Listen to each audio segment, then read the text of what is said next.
Hey y'all, welcome back to the Submerged podcast with Camila and Benji. This is episode 3, and if you have not listened to episode 1 and 2, they are up and running on Spotify and YouTube.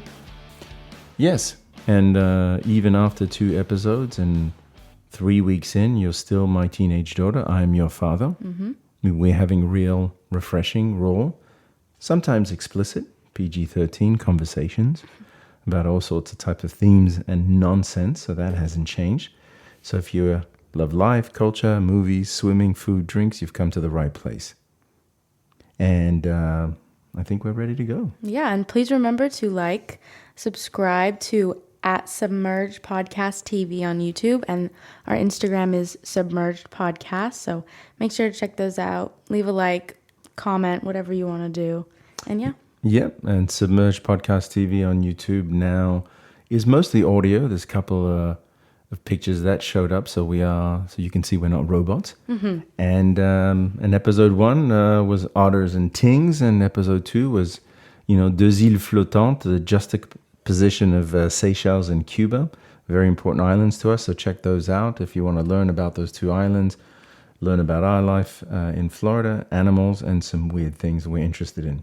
So today, Camila, we're going to dive a little deeper into who we are, mm-hmm. right, with a more fun but serious theme around swimming, and that will be mostly in the second part, or if not the 2/3 part of this podcast. Wanted to bring back odd news. Yes. Obviously, the most popular segment that we've I've already defined it as the most popular. Definitely. So what do we do in odd news, Camila? Well, whenever we see something funny on it's usually not me. It's usually my dad that finds it. Something odd. But it's funny, but it's definitely weird. We'll send it to each other and we'll be like, we definitely need to talk about this. Correct. So today's is definitely interesting, and it kind of reminds me of a childhood film of Willy Wonka, but that's all I'll spoil for that. Sure. So the odd news today comes from Japan, mm-hmm. and if people did not see the NPR article, or there's even a 2-minute video, I gotta tell you. Oh God. Yeah, I love the jabs. This is both funny and depressing to me. So there is a Japanese professor mm-hmm. That developed a lickable TV screen, okay, which imitates food flavors, right? So his name is Professor Homei Miyashita, and he's worked on ways to have canisters spray flavor into hygienic film. Mm-hmm. The film then rolls onto the screen of your phone to be licked. Okay. And so far, he can create the flavor of chocolate. Now, my head goes to Willy Wonka. Well, obviously, Charlie and the Chocolate Factory. We'll bring that up. I'll finish off and say that there is a 2-minute YouTube video that's out there. Yes. And I had read the article. I did not know there was a YouTube. I saw the picture of the article. I was like, I'm not even gonna open this. Yeah. I'll let him explain. Because of course, you watch the YouTube. There's like a tongue, and it looks a female tongue. I was like, of course, here we go, the jabs. If you followed episode 1, we told you they're weird. We told you their folklore where otters transform into beautiful young women who are 18 or 19. So here we go again. They used a young and cute student to lick the hygienic film. She goes, milk chocolate. I was like, what the? Boom. So the guy, obviously a genius in some ways. You could debate that, right? Yes. But he looks like a mad, perverted genius type straight out of a manga. Like he looks like he's invented a squid that talks to you, can make love to you, might transform, like the bloody cartoons that your brothers watch. And listen, I like Dragon Ball. I like the normal manga shit, but it's getting weird. It's called hentai. It's like the anime weird. Porn. It's called hentai, and it's definitely it's weird. It's like some alien is like coming up your leg. It's like, okay, we're done now. This guy's going after 20 types of food samples. He really wants you to, when you watch, the idea I think is when you watch a menu, and you know, it's a sensory experience where you're visually seeing the cracker, for example, but then I can go on the hygienic films like, that's what I want to eat. Now, before I, you know, it's bringing me to this theme that you and I have talked about, you know, with your mom and with your grandparents, is this new digital world we're in, right? So you mentioned, before we go there though, you mentioned Willy Wonka, right? So remind people what happened in I think the original and the remake with Johnny Depp. I think it was just the remake, but no, the original, the Willy Wonka, the licking of the wall. I haven't watched it. Well, they licked the walls. Oh, okay. So what Willy Wonka had done, he, you know, it's because the remake has to do with that kid Mike TV, and there's a chocolate bar in the TV, and he reaches through the TV and he's able to eat. So that's what I was. Well, with Willy Wonka original, if you watch it, Willy Wonka and the Chocolate Factory, he has a wall and almost like stickers, right? Yes. And so then there's strawberries, there's different, I forget if he had ice cream or something. And pretty much the adults and the kids start licking the wall like, gooseberry. And you're like, what the fuck is going on?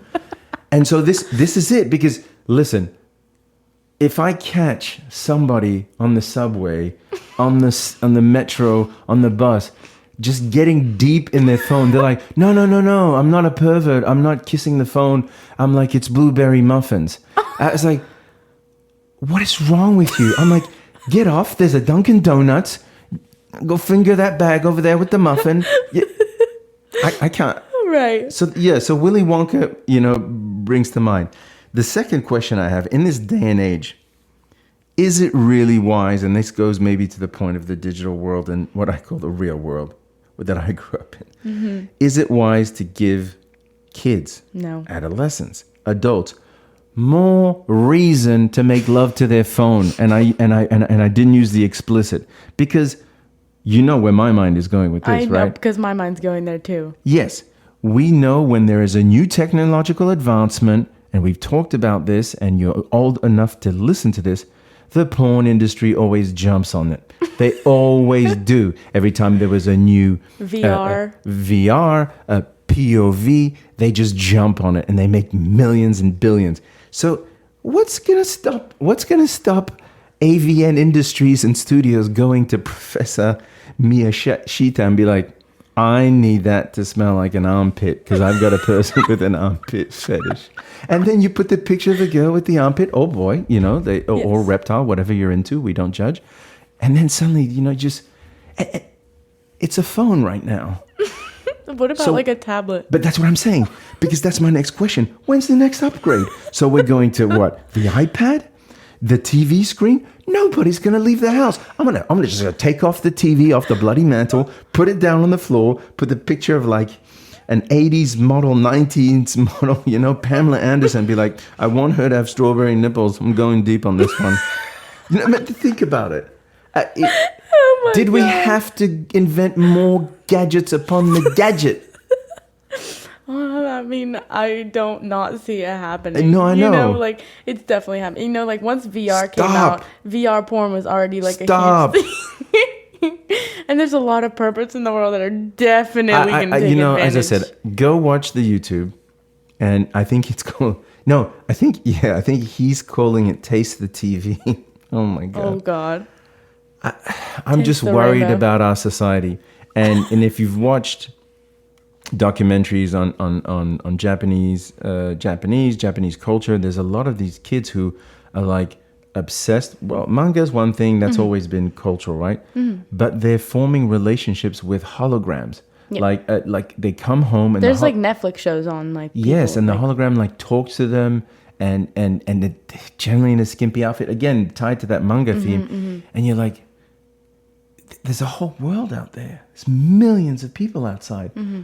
Talk to somebody. Yeah, it's weird. But again, watch it. Maybe you'll form your own opinion.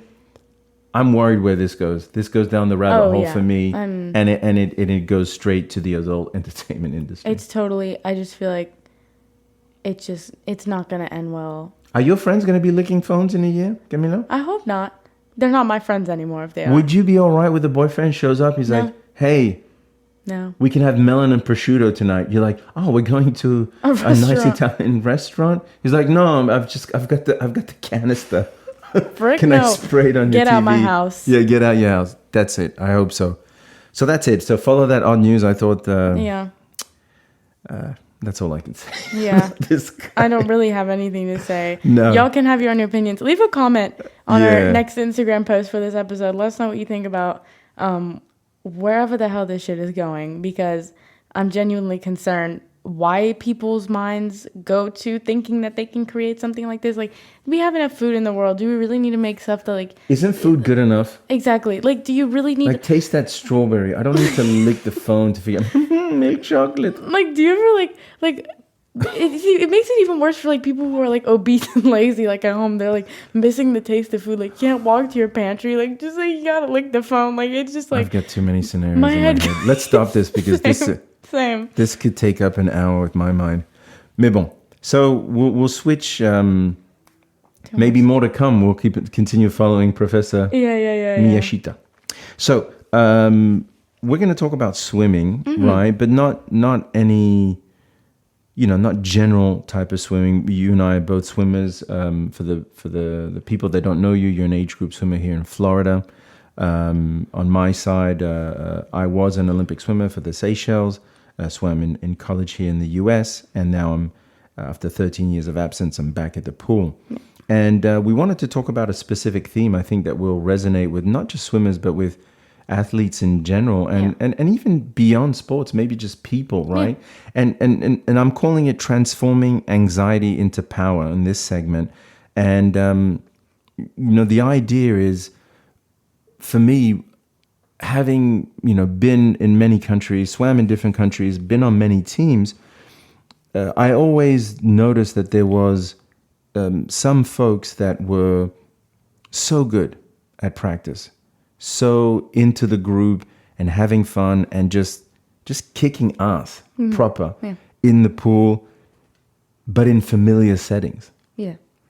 And when we would go to swim meets, when the rubber hits the road, when it's time to perform and people are expecting results, Shit hits the fan. they become a shell of themselves.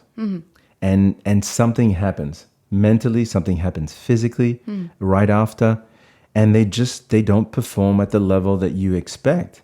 And that happens once in a while to a lot of people, but when it happens on a consistent basis, it's a disappointment, to the group. I think it's a disappointment to the individual. So we're just going to try and help you out. Give tips to people here, talk about this. Maybe I'll share a personal story when I was younger. But also I've got my thoughts on, what can help these folks out. But for you, from a younger swimmer's perspective, what do you think it could be going on? And then also, what would be some of the solutions or remedies in your mind? And both, let's talk about from personal experience as well as from just general comments that you found. Well, personally, I'm always very nervous for swim meets. I feel there's a lot of pressure to perform, and like I put a lot of pressure on myself. Like, I might seem like I don't really care enough for my times and stuff, but I do put a lot of pressure on myself, and also I have very big shoes to fill from the father that I come from. So I also have a lot of pressure from that. I'm sitting next to you. Yeah, I know. My parents don't. I'm not saying that my parents put a bunch of pressure on me, but they do expect me to put in effort, which is fine because everybody should put in effort if you're putting time and money into the sport. But I do get pretty. Sometimes it's kind of bad. It depends on the meet for me. It's more of a mental thing for me than it is a physical thing. I've seen some people have full on panic attacks, shaking, they can't move. For me, it's more of a mental thing. I psych myself out. In my head, I'm like, you can't do this. I think it's also a confidence issue for me. I lack belief in myself when it comes to whatever event. If it's an event that I don't really care about, I'm just okay, whatever, I'm just gonna race it and do my best. But if it's an event that I do care about, I like to swim fly. I put a lot of pressure on myself for my fly events because I really I want to do well because I enjoy it so much. I get really like, sometimes I'll get really shaky and I'll feel like I'm going to pass out. I'm like, oh my God, if I don't do well, I'm going to get crucified right now. But that's kind of where as bad as it gets. I've only had, I think, 2 or 3 panic attacks before at a pool, and it never stops me from swimming. I always force myself to get up on the ball. I'm like, you know what, we're just going to try. And if it's bad, I just know that I put in effort, you know? But personally... These mini crises, panic attacks, whatever we want to call them, how do you get on the blocks? How do you move past them? How do you recognize that your mind is trying to take over your body, but that you've done all this work, you've invested so much time? And as we know with swimmers, the insane amount of time we spend in the water for the very little amount of time that we spend at swim meets, not on the pool deck, because sometimes you're there for 3-4 hours, if not more, and you have to come back at night. Yes. But for that race, right, where it's a 50-meter sprint, for example, or 50-yard sprint, that you could be anywhere between 22 to 27 seconds, but you had to work so many hours so hard to create that speed. So that's why in swimming, I think it's doubly frustrating. It's very frustrating. But how do you personally get over it, or how have you personally gotten over it? And then what would you tell kids that are similar to your age in that 15 to 18 or even the 13 to 14 category? Help them, maybe offer them some solutions. Yeah. Well, one, to get over it, it's a very inner, when I have those like panicky attacks, it's a big inner conflict like within my head, and then like my like I'm fighting with myself because I'm like, I can't do this, but I have to do this. One, I get up on the blocks because I'm like, okay, I'm proving to myself that I can do this and that I need to do this to like, it just, I don't know how to explain it. I force myself to get up there to show myself that I can overcome whatever the hell's going on. You're keeping yourself responsible and accountable. Yeah. And then you're hijacking your mind. Yeah. And saying, I can do this, and snap out of it. Right? Yeah.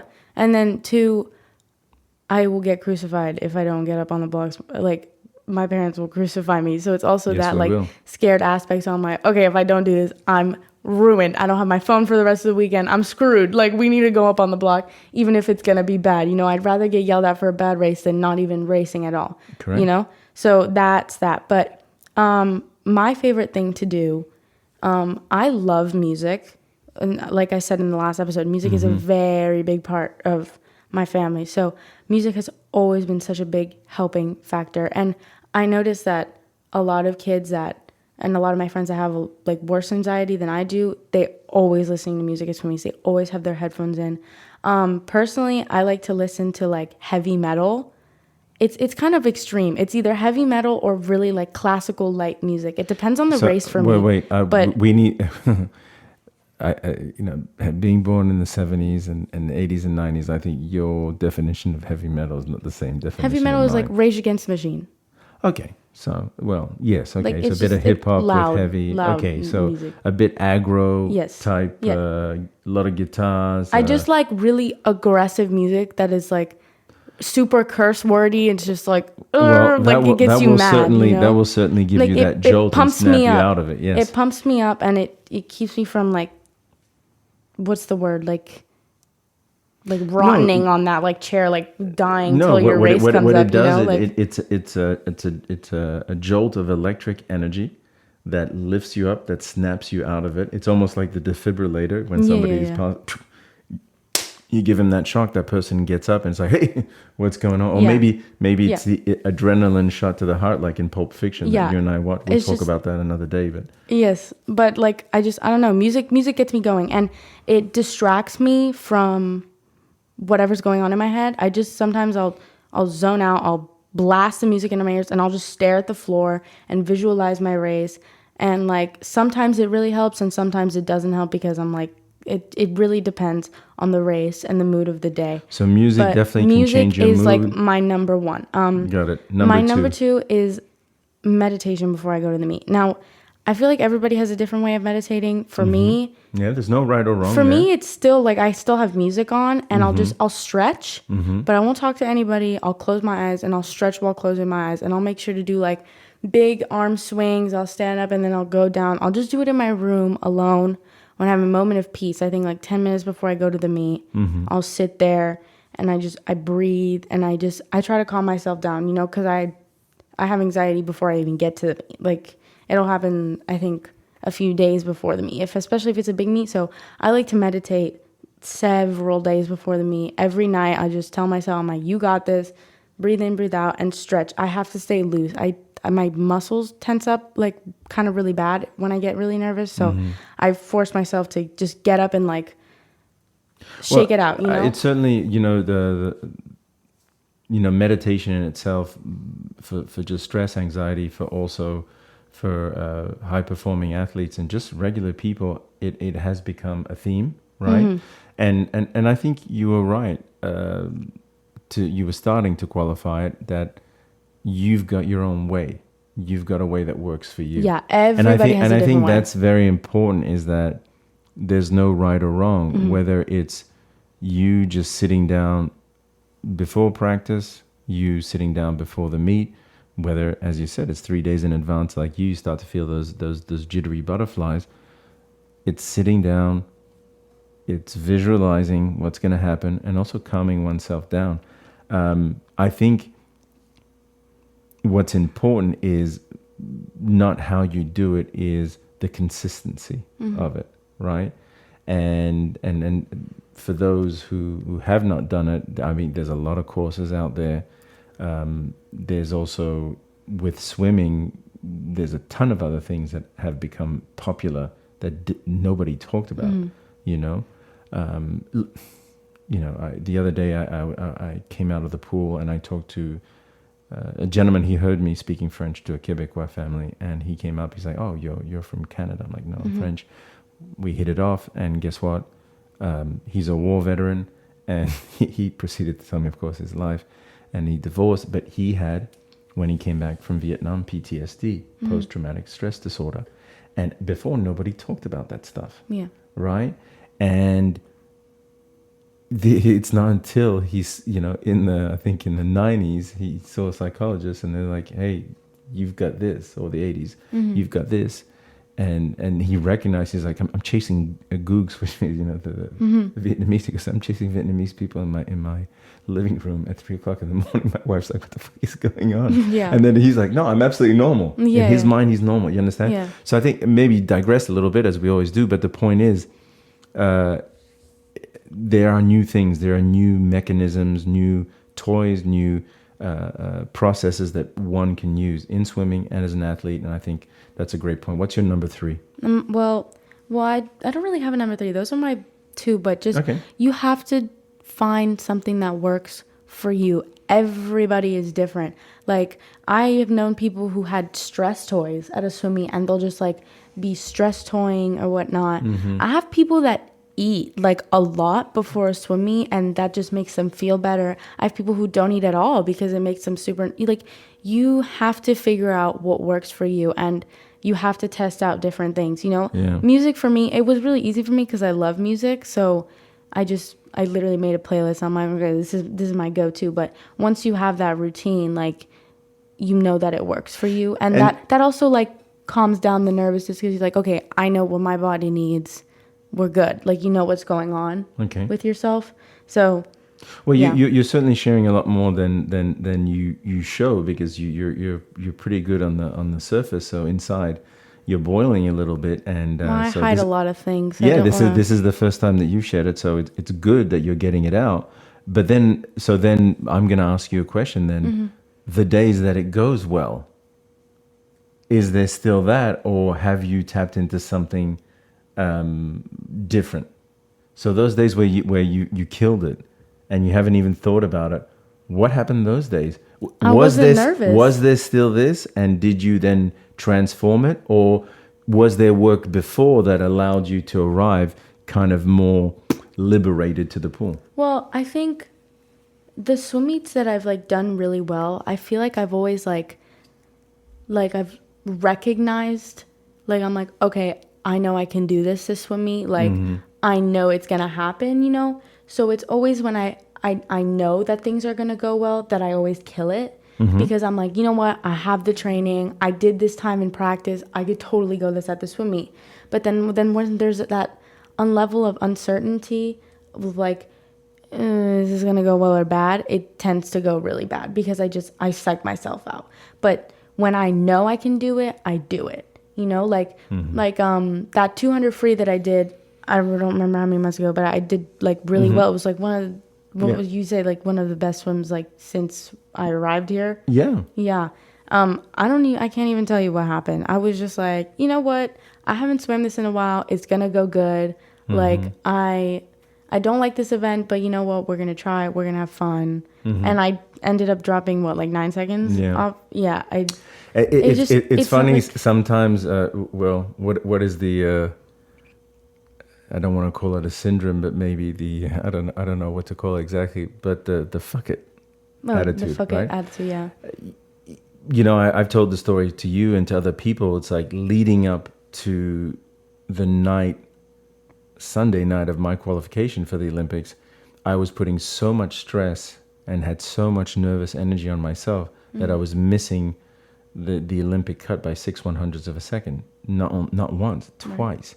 Right. And it's at the end of a swim meet at 7:00 at night. All the parents have left for Applebee's or Chili's or or Hooters with the kids, and here I am leading off a relay, and I really had the fuck it attitude, and I went in as if I was going for a stroll, and I think sometimes just completely letting go and learning to let go and let the instincts kick in. That's a very big, like, I feel like let it go. And sometimes when people just, you know, when they're in that zone, that could be a good way. That's not for every single time, but sometimes you need to look at them in the eye and be like, yo, you're carrying a weight on your shoulders. You need to say, fuck it. Some people are so blessed to have that fuck it attitude all the time. They do, so lucky. Like, I've known so many people who are just, their technique is horrible. Like, they're not very pretty swim, but they race and they're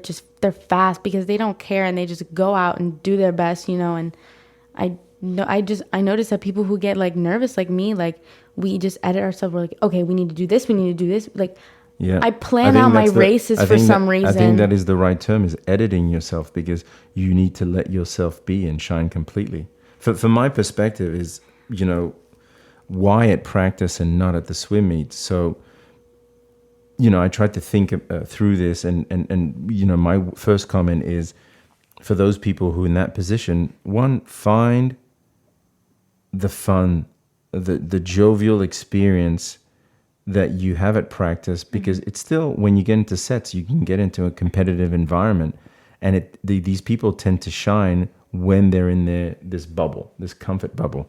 So how about find that zone, tap into it, right? Number two,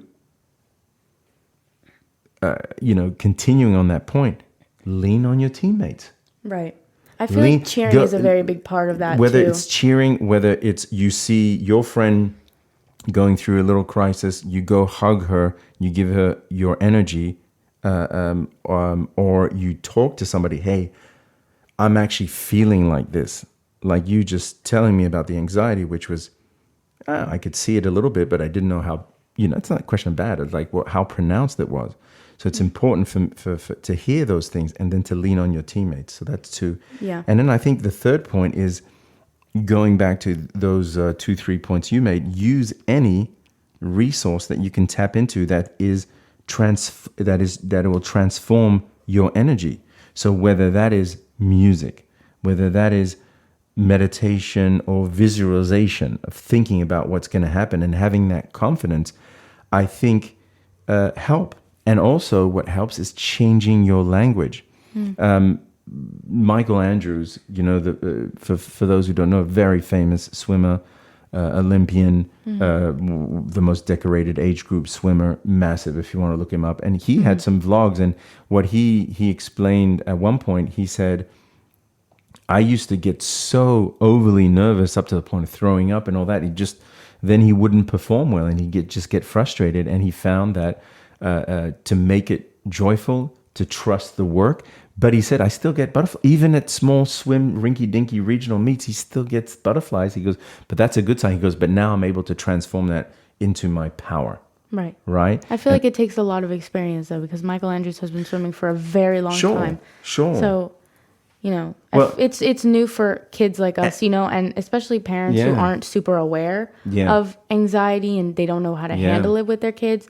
I think kids, talk to your parents about this, figure out something that works for you. And if your parents need to contribute something, then so be it, like they're putting their time and money into this. And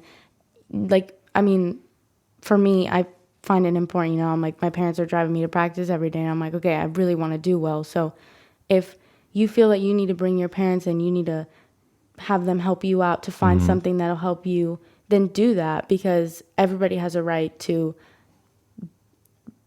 perform well, and everybody has a right to just not have that like negative energy with you at swim meets. I think swimming is such a social sport as well, and I think that positive energy should be going around. I think that, and that's why I say lean on your teammates and find that jovial and that camaraderie that you find at practice where you do so well in these sets, and bring that to the meet, because in the end, it is a very individual sport. You're by yourself. It can be, when you're in that lane, it's just you. You're lonely. I can't turn to you and say, hey, Camila, I fucked up the race because of you. I'm like, no, it isn't. You didn't put in the work.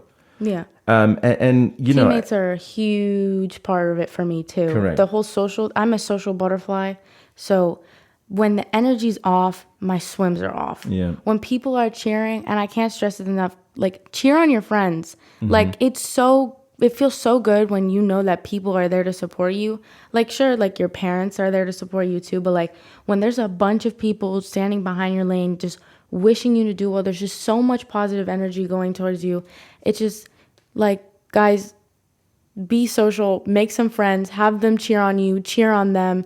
Like, treat people the way you want to be treated. I know, like, we've been told this since kindergarten, but if you want to be cheered on, if you want that positive energy, you give out that positive energy. You be that positive person for people, And that's the people that people tend to go to, like, like, they become a magnet, And I think also, just from a pure event standpoint, if, you and I talked about this, if you have, that first swim is always that nervous swim. And then that allows you to get a lot of anxiety out and all that. Then pick a third stroke, pick a third or fourth event. Pick something that you normally would not do. One that gets you out of your gets you out of your comfort zone. Two, you almost get to the fuck it attitude, because you're like, oh, I'm not a breaststroker. Because it's like, you don't care about this exactly. Event, and it could be a third rate. So my last swim meet, I started off with the 50 fly. I'm like, oh, but I want to do well. But I'm like, if I don't do well, I'm not that upset. Right. But guess what? That was that first push. And that first, as I said, there's a great expression that I like is, to begin anything is an act of violence. That's why I like to skip to the middle. And I think we're swimming, sorry. Yeah. It's got to be violent right from the start. So, get that violence out of your body, get that nervousness out of your body, and get to the point. I think, going back to your anxiety story, it's like, I talked to you about this, is that when we moved to New York, I was 12 and spent so much time in the pool, but I had a moment where I couldn't get on the block physically. So I was going through some panic attacks. I think it was one hormonal. I think I needed a little more support or understanding or talking to somebody what I was feeling. And also we had moved countries. And so all these things kind of in a massive snowballing effect. But to the point, your dad. Yeah. How much does your dad like to win? He is so competitive. It's bad. Like, we used to play ping pong when I was like 7, and he'd like smash the ping pong ball and be like, I win. Like, like, he's so competitive. So you want to beat me, you got to deserve it. It's weird to think that like he couldn't like get up on the blocks. He always wants to win, and he usually always wins. It was probably one of the most frustrating times in my life as a 12, 13-year-old, because I could not explain what was happening to me. I had more very rational type dad who also couldn't really understand what was going on, and it was hard to put into words, almost to the point where I would start to cry. And so it was a weird time. I mean, but then there was one specific meet. I think both my parents came, and I felt the symptoms. Check it out. I felt the symptoms coming on that bus ride, or going uptown, because we're going all the way, I think, to college, university, and I felt the symptoms, the headaches, the queasiness, the this and that, and then I was like, breathe, and all I did, I promised myself, I go, if I can just put my foot on the block, if I can put my foot on the block, then something magical will happen. I'll break that curse, right? And I did. And when that gun went off, and I won my heat, I was like, and then guess what? That stopped. Now, that doesn't mean that this anxiety hasn't, these little moments, these little panics haven't showed up throughout my life. Yeah. I've done really well to hide them, but I recognize now when they're coming. What you need to do. Yeah, and then I know how to, one, shut off the brain, do the fuck it, and then also say to myself, no, this is not who I am right now. And that's another positive thing that watching, a bit of Michelangelo's videos, and also what I did with myself, is you change your language. Instead of using negative words like, I can't believe this is happening to me, this and that, it's like, no, you put an I am doing well. I am getting better. I will get on the blocks. I will perform to the level and time invested in the pool. So I think those things are extremely important to do. And really after that, yeah, as I said, it was the floodgates open, and I was able to completely be myself and say, and I even after that, I was like, why did I even put myself in that situation? Almost blaming me. But guess what? It was just a thing that I needed to go through. You have to figure out what you need to go through that own fire. But the first point is acknowledge, communicate, and then find those tools and resources we just talked about. Experiment. Like meditation. Like, I thought that shit was so weird. I was like, oh my gosh. But no, it works. It works. It works. And I think visualization too works, and thinking about your race. But, we could, swimming, Swimming, we could talk about it for a while. We'll come back to swimming and talk, talk about different stories. But we hope you enjoyed this kind of two-part, more 1/3, 2/3, as I mentioned in the beginning. Getting to know us. Taste the TV with Professor Homei Miyashita. Should you want to check that out on YouTube. And listen, we made fun of him. But please, if you're curious about it. Yeah. And if you're into licking screens, by all means, knock yourself out. And give us a comment. Let us know on Submerged Podcast on Instagram. And please go subscribe to Submerged Podcast TV on YouTube. We'll have episodes up there if you are not able to reach us on Spotify or Anchor. We hope you guys enjoyed this episode. I had a lot of fun. No, it was wonderful. We learned a lot of things about swimming, about the Japanese, and just about each other, I think. So we encourage these dialogues. We hope to see you soon. Yep. Go check out the other episodes. We really love the support and attention from friends, family, acquaintances, and all electric appliances and fans. Yes. Thank you very much. Yeah. Peace, y'all.